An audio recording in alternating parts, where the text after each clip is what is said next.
യിൽ നിന്നൊരു വാർത്ത വരുന്നു. മഴയിൽ വീട് തകർന്നുപോയി. ആലപ്പുഴയിലാണ് ഈ സംഭവം. തലവടി ഗ്രാമപഞ്ചായത്ത് 14-ാം വാർഡ് പീടികത്തറ വീട്ടിൽ ഇട്ടി ചെല്ലപ്പൻ്റെ ഓടുമേഞ്ഞ വീടാണ് മഴയിൽ തകർന്നു പോയത്. ഇന്ന് രാവിലെ അദ്ദേഹത്തിൻ്റെ അടുക്കള തകർന്നിരുന്നു. വൈകുന്നേരത്തോടെ വീട് പൂർണ്ണമായും നിലംപൊത്തി. വീട്ടുകാരായ ഇട്ടി ചെല്ലപ്പനും കുട്ടിയമ്മയും പുറത്തായിരുന്നു. ഈ സമയത്താണ് വീട് തകർന്നു വീണത്.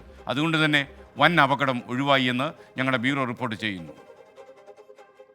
ഇനി ഈ വാർത്താപ്പകലിൽ വന്ന ഏറ്റവും സങ്കടകരമായൊരു വിയോഗത്തെക്കുറിച്ചാണ്. നമുക്കൊക്കെ വളരെ പരിചിതനും മലയാള മിമിക്രി ലോകത്തും ചലച്ചിത്ര ലോകത്തുമൊക്കെ സുപരിചിതനായ കോട്ടയം സോമരാജ് ഇന്ന് അന്തരിച്ചു. കോട്ടയം കഞ്ഞിക്കുഴി സ്വദേശിയാണ് അദ്ദേഹം. കോട്ടയം മെഡിക്കൽ കോളേജ് ആശുപത്രിയിൽ ചികിത്സയിലിരിക്കെയാണ് സോമരാജിൻ്റെ അന്ത്യം സംഭവിച്ചത്. കുറേ സിനിമകളിൽ അദ്ദേഹം മുഖം കാണിച്ചിട്ടുണ്ട്, ചില കഥാപാത്രങ്ങൾ ചെയ്തിട്ടുണ്ട്.